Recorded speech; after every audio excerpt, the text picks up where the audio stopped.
সুপ্রিয় দর্শক শ্রোতা, আসসালামু আলাইকুম। কেমন আছেন? এআর ডিজাইন এন্ড প্ল্যানিং কনসালটেন্টের পক্ষ থেকে সবাইকে স্বাগতম। আজ আমরা নতুন আমাদের একটা প্রজেক্টে এসেছি। এটি এআর ডিজাইন এন্ড প্ল্যানিং কনসালটেন্টের প্রজেক্ট, যার সম্পূর্ণ ডিজাইন এবং প্ল্যান আমরা করে দিয়েছি। দেখতে পাচ্ছেন এটি তিনতলা একটা আবাসিক ভবন। আজকে আমাদের লাস্ট ছাদের রড চেকিং করব, সেজন্য আজ সাইটটি সুপারভিশন করতে আসা।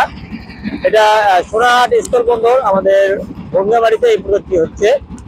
এখানে সাইডে দেখতে পাচ্ছেন আমাদের কালকে যে ছাদ ঢালাই হবে, সেই ছাদ ঢালাইয়ের যে পিকিটটি রয়েছে সেটি এখানে ভাঙা হচ্ছে।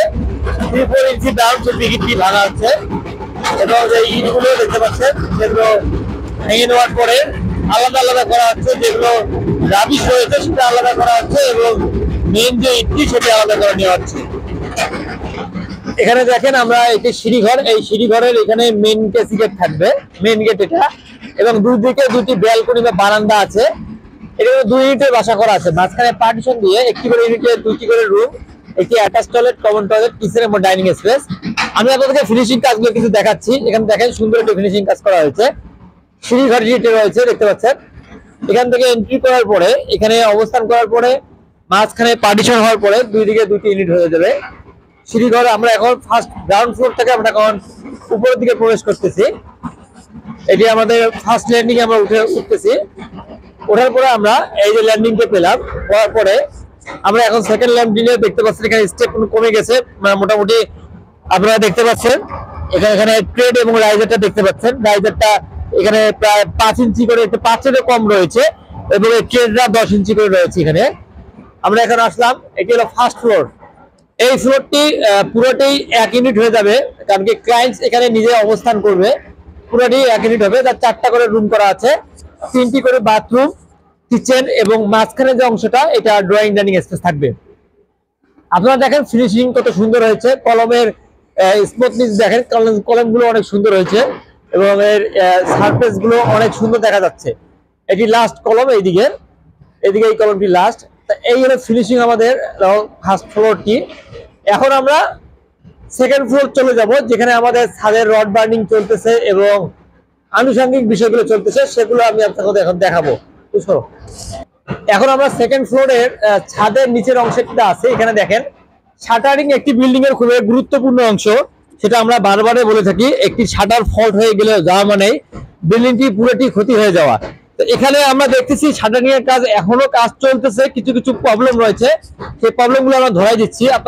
আপনাদের ফার্স্টলি দেখতে হবে শাটারিং এর তার সাপোর্ট ঠিক আছে কিনা, এবং এই শাটারিং গুলো মিনিমাম 1.5 থেকে 2 ফিট পর পর আপনাকে শাটারিং দিতে হবে, এবং ভার্টিক্যাল হয়ে দিতে হবে। এখানে দেখেন এখানে অনেক কিছু ভুল রয়েছে, কিছু শাটারিং ভার্টিক্যালে দেওয়া নেই। যেমন এই শাটারিংটা দেখতে পাচ্ছেন, এটা ভার্টিক্যালে দেওয়া নেই, এটা ভার্টিক্যালে হবে। তা আমরা যেগুলো আমাদের প্রবলেম মনে হচ্ছে, আমরা সেগুলো মিস্ত্রিকে, যেখানে কন্ট্রাক্টর রয়েছে তাদেরকে আমি সঠিকভাবে বলে দেওয়া হবে। এবং এই শাটারিং দেখতে পাচ্ছেন, আর উপরে দেখেন, উপরে যে শাটারিং করা হয়েছে সব গ্রিল দিয়ে করা হয়েছে। আপনারা অবশ্যই গ্রিল ইউজ করবেন। এই গ্রিল ইউজ করলে আপনার ছাদটি স্মুথ এবং সুন্দর হবে। অনেক জায়গায় শাটারিং কাঠ দিয়ে করা হয়, কাঠের চেয়ে আপনার গ্রিল ব্যবহার করা সবচেয়ে ভালো হবে। এই জিনিসটা অবশ্যই মনে রাখবেন। এখন আমরা ছাদে চলে যাব। আমরা এই বিল্ডিংটি লাস্ট ছাদে চলে আসছি। এই ছাদে হওয়ার পর উপরে আর কোনো ছাদ হবে না, এই জন্য আমরা কিন্তু আর রড কোনো বাড়তি করা হয়নি। হ্যাঁ, এই যে রড এখান থেকেই শেষ, কারণ কি আমাদের এই ফ্লোর বা এই ভবনটির 3 তলার উপরে আর সম্ভব না, এই জন্য এখান থেকে আমাদের একদম এক্সটেনশন হয়ে যাবে, আর কোনো বাড়তি অংশ হবে না। এখন আমরা দেখতে পাচ্ছেন ছাদের রড বার্নিং করা হচ্ছে। ছাদের রড বার্নিং গুলো আপনাদের একটু দেখাই, তাহলে এখানে মেইন রড এবং বাইন্ডার রড 5 ইঞ্চি সেন্টার টু সেন্টার এখানে রড বার্নিং করা হয়েছে। এখানে দেখেন মেইন রড এবং বাইন্ডার রড যেটি রয়েছে, এখানে যদি আমরা আপনাদেরকে দেখাই যে মেইন রড এবং বাইন্ডার গুলো 5 ইঞ্চি পরপর রয়েছে, এবং এইদিকে রয়েছে 5.5 ইঞ্চি, মানে আপনার 5 ইঞ্চি করে এভারেজে এখানে মেইন রড এবং বাইন্ডার রড বাঁধা হয়েছে।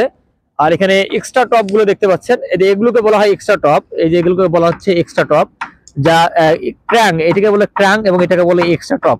এই 2 ক্র্যাং এর মাঝখানে যে অংশটা আছে এটাকে বলা হয় এক্সট্রা টপ। দেখেন এখানে একটা ক্র্যাং রয়েছে, এখানে একটা ক্র্যাং, এই মাঝখানে 2টা করে 10 মিলি রডের এক্সট্রা টপ রয়েছে, এবং এক্সট্রা টপ গুলো এই ক্র্যাং থেকে মিনিমাম দূরত্বে রাখতে হবে, মিনিমাম 10 ইঞ্চি বা 1 ফিট দূরত্ব করে ক্র্যাং গুলো রাখতে হবে, অবশ্যই মনে রাখবেন। এবং এখানে ব্লক আপনাকে ডাবল ব্লক ইউজ করতে হবে। নিচের যে আপনাকে মেইন রড এবং বাইন্ডারের যে রডটা আছে সেটিকে সাপোর্ট দেওয়ার জন্য নিচে একটি ব্লক দিতে হবে, যেটি 3-4 ইঞ্চি থেকে 1 ইঞ্চি দিতে হবে, এবং উপরের অংশকে ধরে রাখে 3 ইঞ্চি একটা ব্লক ইউজ করতে হবে। এখানে কিন্তু ওরা দুইটা করে দেওয়া আছে, কিন্তু এটা আপনারা একটা ব্লকে ইউজ করতে পারেন, একটা বড় করে করতে পারেন। যে টপের যে রডটা আছে সেই রডটাকে এখানে অ্যাডজাস্টিং ভাবে এখানে আটকায় রাখবে। বারান্দার ক্ষেত্রে অবশ্যই মনে রাখবেন, বারান্দার ক্ষেত্রে যেহেতু আমাদের এই ছাদ থেকে মেইন ছাদ থেকে বিম থেকে এটি ক্যান্টিলিভার হয়ে বাড়তি অংশ রয়েছে বারান্দাটি, তাই অবশ্যই বারান্দার ক্ষেত্রে আপনারা ডাবল এক্সট্রা টপ ব্যবহার করবেন, কখনো সিঙ্গেল এক্সট্রা টপ ব্যবহার করবেন না, সবসময় ডাবল এক্সট্রা টপ ব্যবহার করার চিন্তা ভাবনা করবেন। একটি ক্র্যানের পরে যে অংশ রয়েছে এটা ডাবল এক্সট্রা টপ, এখানে পুরোটা দেখেন, এখানে সবগুলো 10 মিলি রডের ডাবল এক্সট্রা টপ দেওয়া হয়েছে ক্যান্টিলিভার।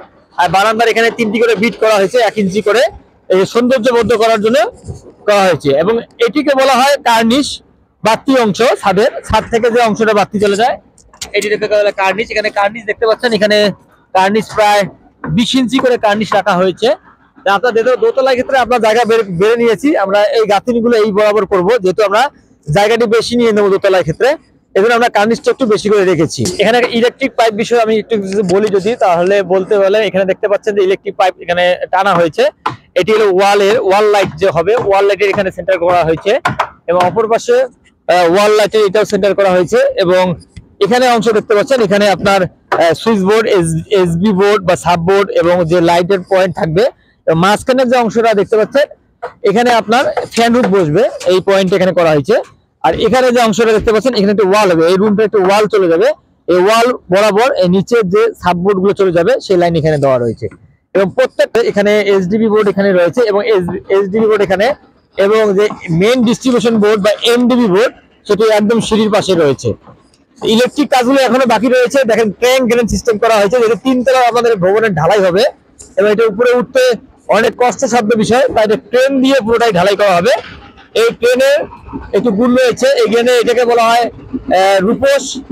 এই রূপোসের হুইল রয়েছে, হুইল থেকে এই তারটি নেমে দিয়ে একটা বাকেট মেশিন রয়েছে, সেই বাকেট মেশিন থেকে এই মালটি উপরে থেকে মাল তুলে নিয়ে আমাদের এই ঢালাইটি সম্পূর্ণ করা হবে।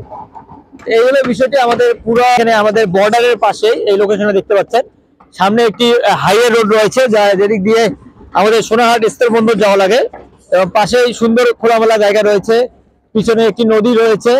মানে আপনার 3 তলা উঠলে আপনার একটি মনোরম পরিবেশ আপনারা এখানে উপভোগ করতে পারেন।